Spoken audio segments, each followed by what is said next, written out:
আমি কোনোদিন অন্তত শিক্ষিত বলিনি, আর আমি ছেলে মেয়ে এসব জায়গায় পড়াতে চাইনি। এই হিসাব আমি রাখিনি।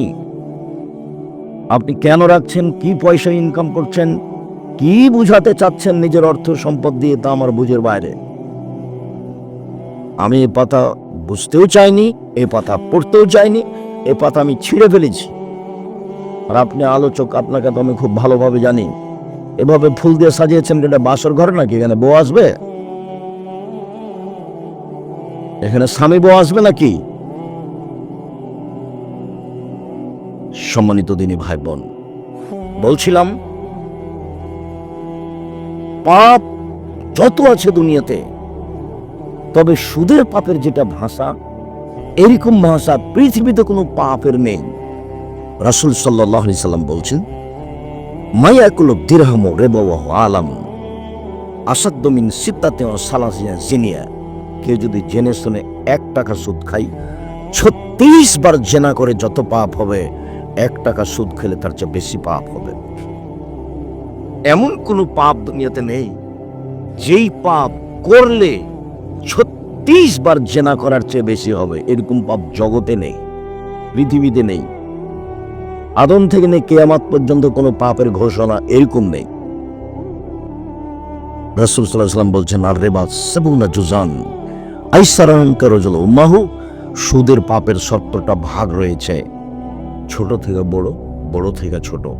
তার সবচেয়ে ছোট পাপ হলো মার সাথে জেনা করলে যেমন পাপ হয়। শিরক মহাপাপ, ভাষা এরকম নাই। বাপ মায়ের অবাধ্য চলা মহাপাপ। যে বাপ মায়ের অবাধ্য চলেছে সে জাহান্নামে চলেই গেছে, ঢোকেনি কেন? মরেনি এই জন্য। যে শিরক করেছে সে জাহান্নামে যাবেই। তওবা করলে তো আর তওবা ক্ষমা হতে পারে, মরার আগে জাহান্নামে যাবেই, মরলেই যাবে। তো বিচারের মাঠে ক্ষমা হবে না। কিন্তু ভাষা এমন নয়। মিথ্যে সাক্ষী, ঢাকা জেলে, কেন্দ্রীয় কারাগারে শও শও হাজার হাজার মানুষ আছে, 20-25 বছর থেকে ওর না জানে না আমি কেন জেলে। ওর জানা নাই ঘটনা, আমি কেন জেলে, ব্যাপারটা কি? জজ জানে না ঘটনা কি, উকিল জানে না ঘটনা কি, সাক্ষীও জানে না ঘটনা কি। সাক্ষীকে বলেছে 1 লক্ষ টাকা দিব, তুই বলবি এই। তখন সাক্ষী বলছে জজের সামনে, আমি 2 চোখে মারতে দেখেছি। যার ব্যাপারে বলছে সেদিন তো ঢাকায় ছিল না, রংপুরে ছিল না। কেন বলছে? তার টাকা দিয়েছে সেজন্য বলছে। তাহলে ঘটনা সাক্ষী জানে না, ঘটনা উকিল জানে না, ঘটনা জজ জানে না। লোকটা বলছে ব্যাপারটা কি, আমি কেন আসামি, আমি কেন জেলে? 20-30 বছর থেকে জেলে আছে, আহাল পরিবার হারিয়ে গেল, কিন্তু বুঝতে পারলো না আমি কেন জেলে। রাসূল সাল্লাল্লাহু আলাইহি সাল্লাম বলছেন, শোনো, তোমাদের উপরে এমন একটা সময় চলে আসবে, লা ইয়াদরিল কাতিল ফিমা কাতালা ওয়াল মাকতুল ফিমা কুতিলা। হত্যাকারী বুঝবে না কেন আমি মারছি, নিহত ব্যক্তি বুঝবে না কেন আমি মরলাম। এই ছেলে, দেখো তো পিছনে মানুষ গল্প করে নাকি? আপনার শরম হয় না কেন? আপনি গল্প করেন কোন শরমে? আমি কি এখানে ভোট চাইতে এসেছি? আপনি কোন লজ্জায় কথা বলেন? আমার একটা বাক্যের দাম 1 কোটি টাকা। আপনি এখানে কথা বলেন মানে আপনি আমাকে কি পেয়েছেন? আমি আপনার জন্য এসেছি। আমি আপনার বাড়িতে আমি ইমামতি করি, আপনার মসজিদের ইমাম আমি। আমাকে মাসে একটা বেতন দেন, সেই জন্য এখানে লাগিয়ে দিয়ে গল্প করছেন ওখানে। কোন সাহসে আপনি কথা বলেন? আপনার সাহসের ভিত্তি কি? দুঃখিত, আমি আপনার জন্য এসেছি, কোনো স্বার্থ নাই এখানে আমার আসার। 90 সাল থেকে নিয়ে এখন পর্যন্ত আমি 1 পা স্বার্থে বেলিনি। আপনার কাছ থেকে টাকা নিয়ে জীবিকা নির্বাহ করতে হবে, আল্লাহ এভাবে আমাকে রাখেনি। কাজেই আমি আপনার জন্য এসেছি, আপনাকে আমি ভালোবাসি। আপনি এখানে বসে থাকবেন, কিছুক্ষণ কথা শুনবেন, আমি এই জন্য এসেছি। সম্মানিত দিনী ভাই বোন, আপনাকে আমি খাটো করতে আসিনি। এই ছেলেরা, মহিলারা যেখানে আছে সেখানে দেখো, হ্যাঁ করে এসেছে, আবার হ্যাঁ করে চলে যাচ্ছে। কেন? ওর স্বামী ভালো মানুষ নয় সেই জন্য। তার বাপ ভালো মানুষ নয়, সেজন্য দিনই বৈঠকে এসে কি করে হ্যাঁ হ্যাঁ করে হাসে, হইচই করে, গল্প করে। আমাকে ঠেকাতে হবে, ওর বাপে ঠেকায়। জন্ম দিয়েছে ওর বাপ, ঠেকাবো আমি? আমাকে তো ওই জিম্মেদারি দেওয়া হয়নি। আল্লাহ নবী বলছেন, বাপকে বলছেন যে পিতা মানে এক, তাকে বিদ্যা শিখাবে; দুই, আড্ডা বাহনা, তাকে শিষ্টাচার শিখাবে; তিন, তার সাথে ভালো আচরণ করবে; চার, তার বিবাহ দিয়ে দিবে। তাহলে সেই বাপ, আমি মোহাম্মদ নবী, আমার সাথে থাকবে এভাবে জান্নাতে। ও বাপ কি করেছে? তাকে বিদ্যা শিখিয়ে দিয়েছে। আল্লাহ মহন্না, তাকে বিদ্যা শিখিয়ে দিয়েছে। কি করেছে? তাকে শিষ্টাচার শিখিয়ে দিয়েছে। শিষ্টাচার মানে হ্যাঁ করে হাসা, দিনী বৈঠকে এসে গল্প করা। শিষ্টাচার মানে দেবরের মোটর সাইকেল আসা। শিষ্টাচার মানে এত মেয়ে কেন, ওকে হিন্দুর মেয়ে, হ্যাঁ করে আসছে কেন, ওকে হিন্দুর মেয়ে নাকি? ও তো মুসলমানের, হিন্দুর উপরে কোনো বিধান আল্লাহ দেননি।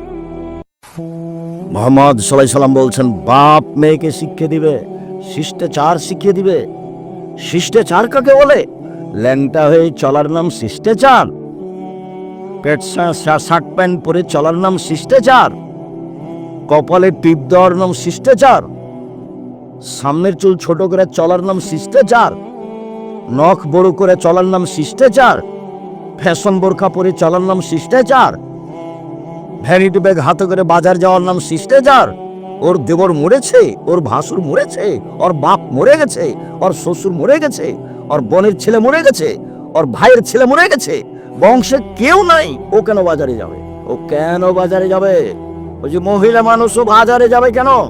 আল্লাহ যে ওকে বাড়িতে থাকতে বলছে, তাই ওর বাপ ছাড়াই আছে দুনিয়াতে, ওর স্বামী ছাড়াই আছে দুনিয়াতে। কা পুরুষ, আপনি কিসের স্বামী?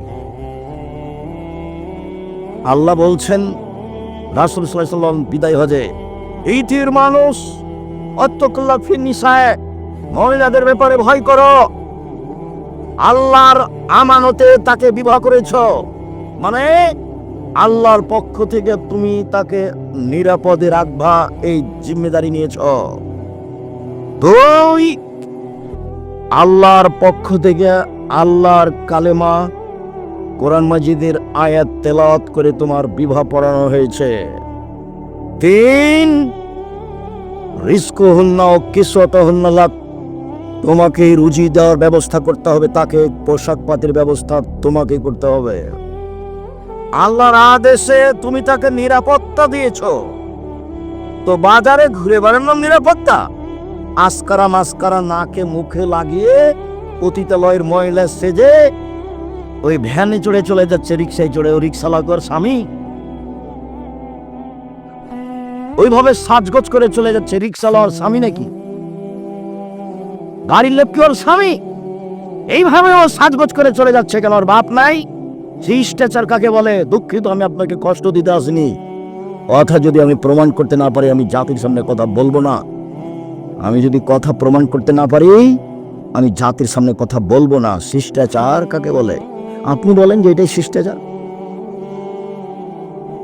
সবকিছু মুখে হাতে লাগিয়ে ভ্যানে চড়ে ল্যাংটা হয়ে চলে যাবে, এটাই শিষ্টাচার? বলেন দেখি। আপনার ধর্মের নাম ইসলাম, আর আপনার নাম হলো মুসলিম। আমাদের ধর্মের নাম কি? ইসলাম, আর আমি হচ্ছি মুসলিম। ইসলাম মানে মেনে নেওয়া, আর মুসলিম মানে মেনে নিয়েছি। ইসলাম মানে মেনে নেওয়া, মুসলিম মানে আমি মেনে নিই। কি মেনে নিয়েছেন আপনি? কি মেনে নিয়েছেন? কি মেনে নিয়েছেন আপনি? 5 ওয়াক্ত সালাত আদায় করেন না, কি মানলেন আপনি? নামাজ পড়েন না, সুদ খান, ঘুষ দেন, লোকের পিছু পিছু ঘুরে বেড়ান। অমুকের চরিত্র ফুলের মতো পবিত্র, বেটা ওর চরিত্র ফুলের মতো। কে বলেছে তোমাকে? কে বললো তোমাকে? তুমি তো সিগারেট নিয়ে ঘুরো, এটা সিগারেটের তালে। তুমি মুসলিম কিভাবে? তুমি কি মেনে নিয়েছ? তুমি মানুষকে গালি দাও, তুমি মানুষকে অপমান করো, তুমি মানুষকে জেল হাজতে দাও, তুমি মানুষের প্রতি নির্যাতন করো, তুমি অত্যাচারী, তুমি জালেম, তুমি ধোঁকাবাজ, তুমি প্রতারক। তুমি কি মেনে নিয়েছ? আপনার জীবন দেখলে চাঁপাইনবাবগঞ্জের ভাষাটা মনে পড়ে। আমও গেল, ছালাও গেল, কাঁদতে কাঁদতে 2 চোখও গেল। আপনার অবস্থা দেখলে ওই কবিতাটা মনে পড়ে, বলছে বাবু মাঝিকে মাঝি, চাঁদ কেন বাড়ে কমে রে? তো মাঝি বলছে, এগুলো কি আমি জানি। তখন বাবু বলছে, দেখি তোর জীবনটা চারা নাই মিছে। আর একটু পরে বলছে, এই এই কেন বলতে পারিস? তো মাঝি বলছে, সব করে আমি জানি। দেখি তোর জীবনটা আটা নাই মিছে। মাঝি, এগুলো বলতে পারিস? ওসব কি আমি জানি। দেখি তোর জীবন 12 আনাই মিছে। একটু পরে বাতাস উঠেছে, নৌকা হেলে উঠেছে। এখন মাঝি বলছে, বাবু সাঁতার জানো বাবু? তখন বাবু বলছে, না রে মাঝি, না, আমি তো সাঁতার জানি না। তখন মাঝি বলছে, দেখি এখন বাবু তোর জীবন 16 আনাই মিছে। আপনার বাপ বেটার জীবন 16 আনাই মিছে। কি বুঝাতে চাচ্ছেন জীবনে? বুঝলাম না। নিজেকে তো পশু প্রাণী মনে করতে পারবেন না। বুঝে না ওরা, অন্তর আছে বুঝে না, দেখেও দেখে না ওরা, চক্ষু আছে দেখে না, শুনেও শোনে না ওরা, কান আছে শোনে না। উলায়েকা কালানাম, তারা পশু প্রাণীর মতো, তারা গরু ছাগলের মতো, তারা কুকুর শ্রীর মতো, ভালো মাজাল বরং তার চেয়ে খারাপ। আমি বলিনি এই কথা, আল্লাহ বলছে। আল্লাহ বলছেন এরা কুকুর শ্রীগুলোর চেয়ে খারাপ, পশু প্রাণীর চেয়ে খারাপ। তা আমার জীবন কেমন হয়ে গেল তাহলে? এ কথা তো আমি বলিনি। আমি বলেছি এইভাবে যে ও দায়িত্বশীল হলো ইতর শ্রেণীর বাপ, ইতর শ্রেণীর ছেলে। কেন? আল্লাহ রাসূল বললেন, যেদিন সমাজের দায়িত্ব পালন করবে লোকা ইবনে লোকা, তার বাংলা ভাষা হলো অধমের সন্তান অধম। তার এলাকা ভিত্তিক ভাষা হলো, তার অর্থ হলো এই, যা রাসূল বললেন তাতে রংপুর, লালমনিরহাট, নীলফামারী, কুড়িগ্রাম, ঠাকুরগাঁও, পঞ্চগড়, বগুড়া এইসব ডিস্ট্রিক্টে সমাজের যেদিন দায়িত্ব পালন করবে বেন্যার বাচ্চা বেন্যা। রাসূল সাল্লাল্লাহু আলাইহি সাল্লাম যা বললেন তাতে চাঁপাইনবাবগঞ্জ, রাজশাহীতে ওদের এলাকার ভাষায় যেদিন সমাজের দায়িত্ব পালন করবে ছোট লোকের বাচ্চা ছোট লোক। আর আপনাদের ঢাকার ভাষাটা আমি এখন বলতে পারলাম না, মানে ভাষাটা আমি মুখে আনতে পারি না। মানে অমুকের বাচ্চা অমুক, যেটা পোলা দিয়ে বলে যে অমুকের পোলা অমুক পোলা, ওটা আমি বলতে পারছি না। তবে রাসূল ওটা বলেছে, ইতর শ্রেণীর মানুষ লোকা ইবনে লোকা, অধমের সন্তান অধম। রাসূলের মুখের ভাষা এরকম, যেটা আপনাকে বলেছেন। আপনাকে বলেছেন মেয়েকে শিখিয়ে দিবা, শিষ্টাচার শিখিয়ে দিবা, ভালো আচরণ করবা, বিবাহ দিয়ে দিবা, আমার সাথে জান্নাতে থাকবা। এইভাবে জিম্মেদারি আমার। কিভাবে তোমাকে আমি সাথে নিয়ে রাখবো সেটা আমার ব্যাপার। আর মাকে বলছেন, মা মানে 1 বিদ্যা শিখিয়ে দিল, 2 শিষ্টাচার শিখিয়ে দিল, 3 সাজগোজ পরিপাটি করে রাখলো, 4 পাহারা দিল। মা মানে পাহারাদার। বলেন এখন আপনি মেয়েটার পাহারাদার ওর মা? আমি এমনি বলিনি যে ওই মেয়ে যেন তার মাকে খালা বলে ডাকে, ওটা ওর মা নয়। মা তো এই কথাই ঠিক, মা তো অবশ্যই। তো পশু প্রাণীর মতো মহিলাকে মা বলে কি হবে? খালা বলিও। আর তোমাকে বলছি, তোমার বাপকে তুমি চাচা বলে ডাকিও, ওটা তোমার সৎ বাপ। আমি কি করতে পারি? তোমাকে আমি কি বলতে পারি? আল্লাহ নবী বলছেন এভাবে, বাপ মানে বিদ্যা শিখাবে, বাপ মানে শিষ্টাচার শিখাবে। তোমার দাড়ি চাচা আছে, শিষ্টাচার কাকে বলে বেটা? তোমার প্যান্টের আঁটনা নিচে আছে, শিষ্টাচার কাকে বলে? তোমার নখটা বড় আছে, শিষ্টাচার কাকে বলে? তুমি মোবাইলে 3 রাত ল্যাংটা মেয়ে দেখো, শিষ্টাচার কাকে বলে? তোমার বাপ টুপি মাথায় দিয়ে দোকানে বসে থাকে, ল্যাংটা মেয়ে নাচে, শিষ্টাচার কাকে বলে? শিষ্টাচার কি জিনিস? রাসূল সাল্লাল্লাহু আলাইহি সাল্লাম বলছেন, পৃথিবীর মানুষ মনে রেখো, আমার বড় আশঙ্কা আমার উম্মত গোপন পাপে লিপ্ত হবে, এটা আমার ভয়। পৃথিবীর মানুষ শুনে রেখো, আমি আশঙ্কা করে গেলাম আমার জাতির উপরে, আমার উম্মত গোপন পাপে লিপ্ত হবে, এটা আমার ভয়। তুমি এখানে বড় মোবাইলে ল্যাংটা মেয়ে দেখছো, তোমার বোন ওই ঘরে দেখে, তোমার মা ওই ঘরে দেখে, তোমার বাপ ওই ঘরে দেখে, পুরো বাড়িতে জেনাই শয়লাভ। বাড়িটাতে জেনার বন্যা। কিসের বন্যা? জেনার বন্যা। রাসূল সাল্লাল্লাহু আলাইহি সাল্লাম বলছেন, আইলানে তাজনার জেনা মান নাজর, 2 চোখের জেনা হচ্ছে চোখ দিয়ে দেখা, অলজনানে জেনা হল ইস্তেমা, 2 কানের জেনা হচ্ছে কান দিয়ে শোনা, বলে আজ জেনা হাল বাদশ, হাতের জেনা হচ্ছে হাত দিয়ে ধরা, আর রিজলি জেনা হাল মাসি, পায়ের জেনা হচ্ছে পা দিয়ে চলা, জেনাল কালব তাতামানা তাস্তাহি, অন্তরের জেনা হচ্ছে পরিকল্পনা করা, জেনাল লিসানুল উতক, জিওয়ার জেনা হচ্ছে কথা বলা, হাদিস বুখারী মুসলিম সব জানা। এই কথা আমি বলিনি, এই কথা মুহাম্মদ সাল্লাল্লাহু আলাইহি ওয়াসাল্লাম বলেছেন। এটা আমার মুখের কথা নয়। পৃথিবীর সবচেয়ে দামি মানুষ মুহাম্মদ সাল্লাল্লাহু আলাইহি ওয়াসাল্লাম, যার কথা দিয়ে ধর্ম চলে, যে ধর্মে এক গিলাস পানি পান করলে 5টা বিধান লাগে, ওর নাম মুহাম্মদ সাল্লাল্লাহু আলাইহি ওয়াসাল্লাম। আপনি জানেন কিনা? মিলাদ করলে ধর্ম মানা যায় না। আরে দাড়ি চাচে, আর হাতে সিগারেট আছে, আরো বলছে যে আমি মিলাদ করছি, আমি নবীর ভালোবাসা দেখাচ্ছি। অবাক কথা। কোরআন মাজিদের আয়াতে দেখাচ্ছে যে দেখেন আল্লাহ বলছে মিলাদ করতে হবে, এর নাম নবীকে মানা? এর নাম নবীকে মানা? বাড়িতে মেয়ে নগ্ন পোশাক পরে আছে আর আপনি মাতাব্বরি দেখাচ্ছেন, মানে কি বোঝাতে চাচ্ছেন আপনি? আমার দিনী ভাই, আপনাকে আমি সরিয়ে দিতে চাইনি, তবে আপনি যে শিষ্টাচারে আছেন এটা শিষ্টাচার রাসূলের নয়, এটা মায়ের জিম্মেদারি নয়, এটা বাপের জিম্মেদারি নয়। ভুল হচ্ছে। বলছিলাম সম্মানিত দিনী ভাই বোন, পাপের জগতে যত পাপ রয়েছে, সুদের ভাষা যেভাবে আল্লাহ নবী বলেছেন, পৃথিবীর কোনো পাপের জন্য এই ভাষা উল্লেখ করেনি। তিনি বলেন, কেউ যদি জেনে শুনে 1 টাকা সুদ খায়, 36 বার জেনা করে যত পাপ হবে, 1 টাকা সুদ খেলে তার চেয়ে বেশি পাপ হবে। তোমাদের এই ছবি নেওয়া হয়েছে, এটা বন্ধ করো।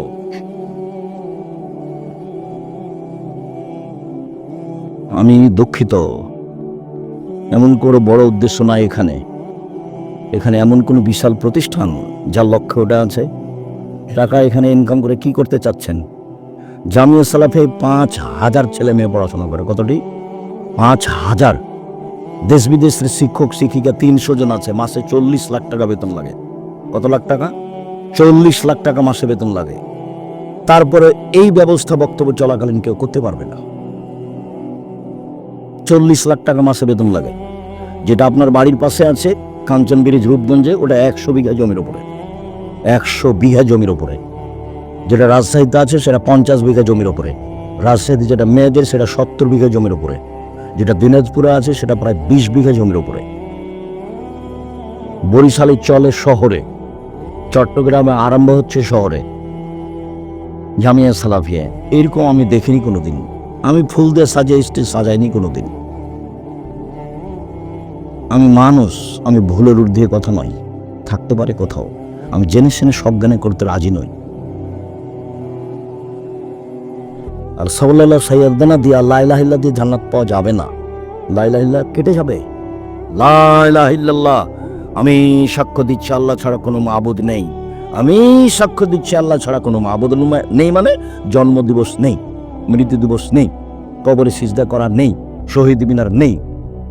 আমি সাক্ষ্য দিচ্ছি আল্লাহ ছাড়া কোনো মাবুদ নেই, মানে আল্লাহ ছাড়া কেউ কিছু করতে পারে না। আমি স্বীকৃতি দিয়েছি। গাড়ির পিছনে স্যান্ডেল ঝুলিয়ে দিয়েছি, তাই গাড়ি অ্যাক্সিডেন্ট হবে না। এর নাম লা ইলাহা ইল্লাল্লাহ নয়। সকালে গিয়ে আমার ছেলে মেয়ে বলবে, ও কালিমা তোমার আকাশ, ও কালিমা তোমার বাতাস, তখন লা ইলাহা ইল্লাল্লাহ নেই। লা ইলাহা ইল্লাল্লাহ কি হয়ে গেছে? এটা গেছে। কথা তো ঠিক যে লা ইলাহা ইল্লাল্লাহ বলে জান্নাত হবে, কিন্তু কেটে গেলে কি হবে? সম্মানিত দিনী ভাই বোন, আল্লাহ বলছেন, পৃথিবীর মানুষ শোনো, আতিউল্লাহ, আল্লাহকে মানো, আতিউ রাসূলা, রাসূলকে মানো, ওয়ালা তুবতিলু আমালাকুম, তোমাদের আমল বাতিল করো না। 3 নম্বর বাক্যের সাথে আগের 2টা বাক্যের কোনো মিল নেই। 1 আল্লাহকে মানো, 2 রাসূলকে মানো। তারপর 3 নম্বর বাক্য যদি এভাবে হতো তাহলে তোমরা জান্নাত পাবা, তাহলে মিল থাকতো। আবার দেখেন আল্লাহ বলছেন, 1 আল্লাহকে মানো, 2 রাসূলকে মানো, 3 তোমাদের আমল বাতিল করো না। মিল হলো না তো? এভাবে হলে মিল হতো, ভালো লাগতো। 1 আল্লাহকে মানো, 2 রাসূলকে মানো, 3 তাহলে জান্নাত পাবা। বেশ মিল আছে কথা। আল্লাহকে মানি, রাসূলকে মানি, জান্নাতে যাবো তো। দেখুন আল্লাহ বলছেন, আল্লাহকে মানো, রাসূলকে মানো, আমল বাতিল করো না। শুনুন, শিরক করলে আল্লাহকে মানা কেটে যায়, শিরক করলে কাকে মানা কেটে যায়, আর বিদআত করলে রাসূলকে মানা কেটে যায়।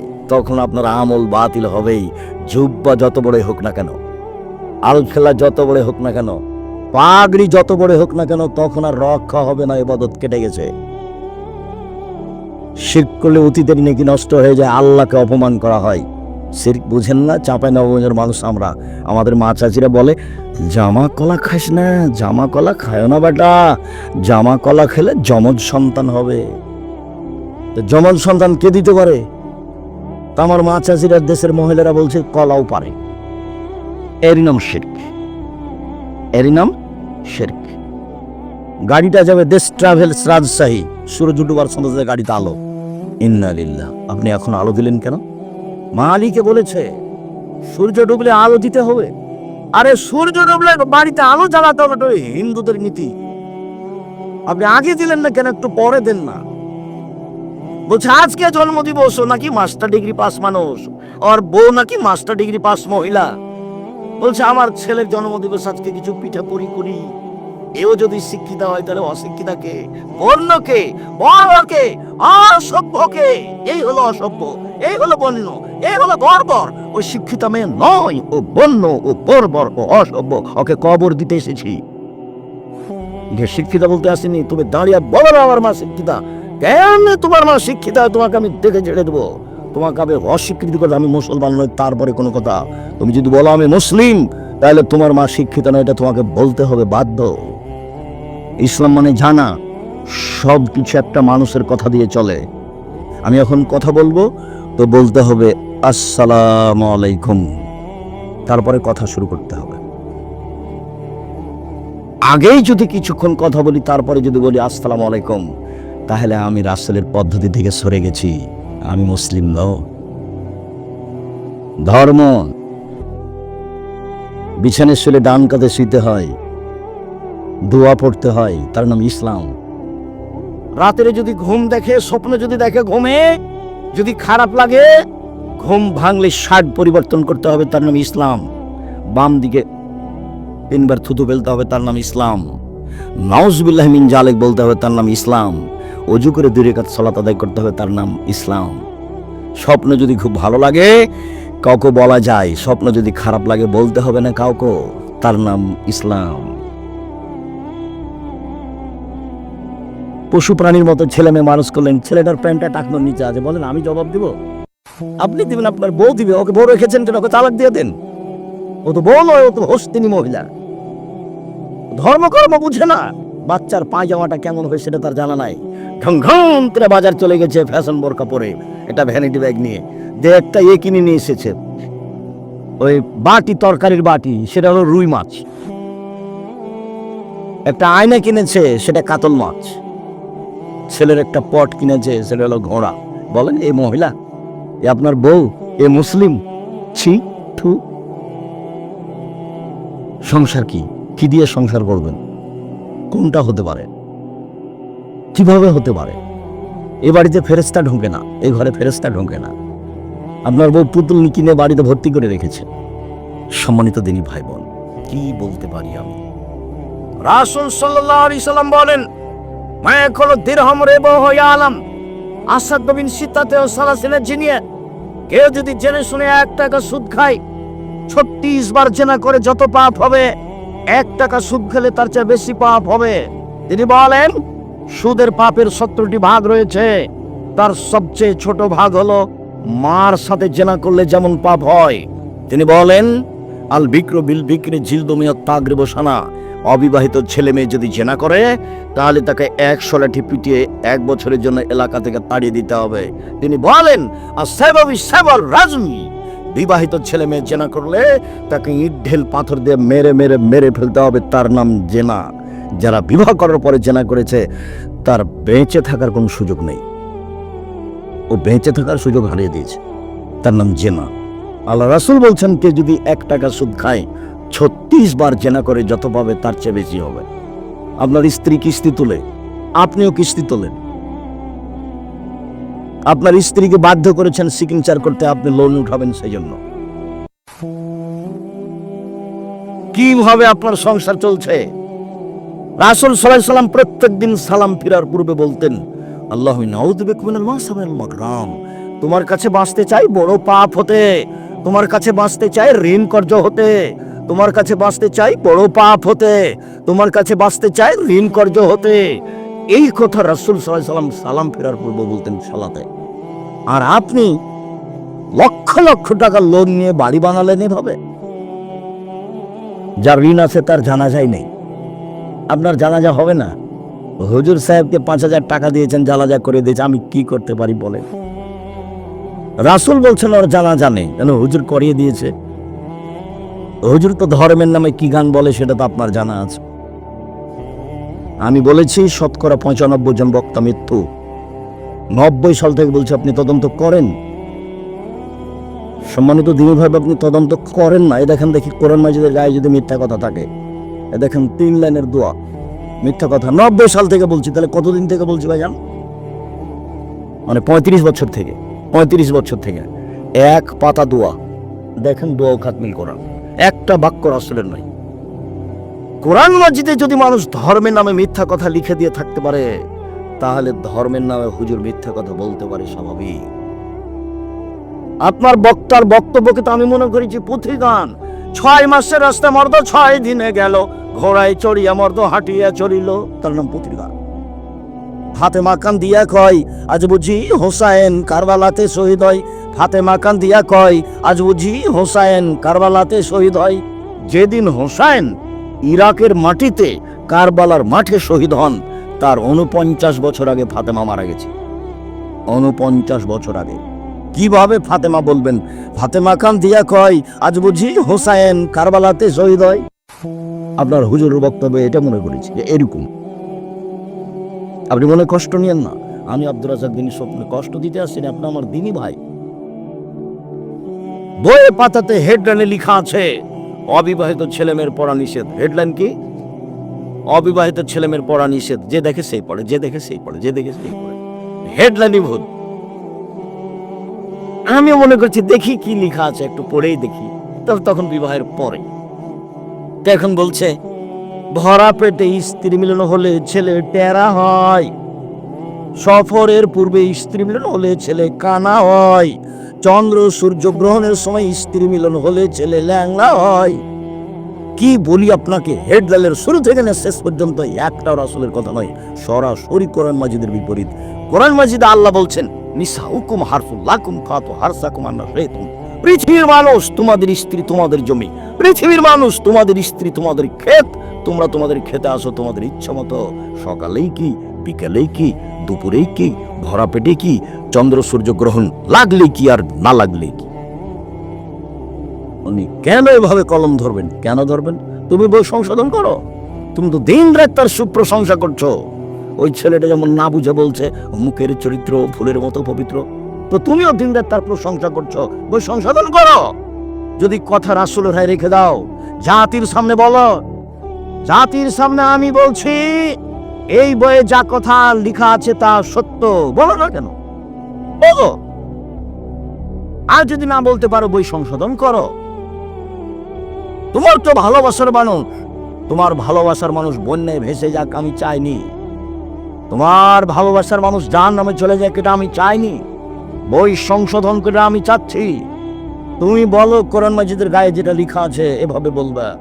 আবু হুরায়রা রাদিয়াল্লাহু তাআলা আনহু বলেন, নবী করিম সাল্লাল্লাহু আলাইহি সাল্লাম বলেছেন কোরআন তেলাওয়াত শেষে এই দোয়া পড়া যাবে।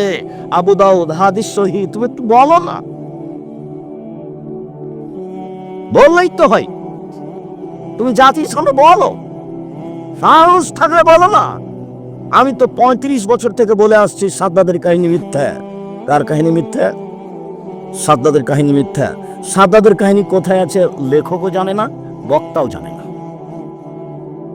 কোন বইয়ে আছে? আমি শেষ পর্যন্ত নিচে নামতে নামতে এসে বলেছি যে সাদ্দাদের কাহিনী কোন বইয়ে আছে, সত্য মিথ্যা পড়ে। আপনি খালি বলবেন কোন বই আছে। সাদ্দাদের কাহিনী সত্য না মিথ্যা এটা পড়ে, খালি বলবেন যে কাহিনী কোন বইয়ে আছে। আপনি দেখেন,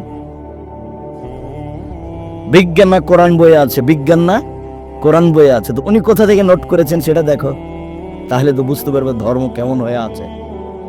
মহান আল্লাহ বলেন আল্লাহু বাইআ হারামা রিবা, আল্লাহ সুদকে হারাম করেছেন, ব্যবসাকে হালাল করেছেন। সম্মানিত দিনী ভাই বোন, দেশের শিক্ষিত ছেলে মেয়ে, তোমরা নিজেকে যারা শিক্ষিত মনে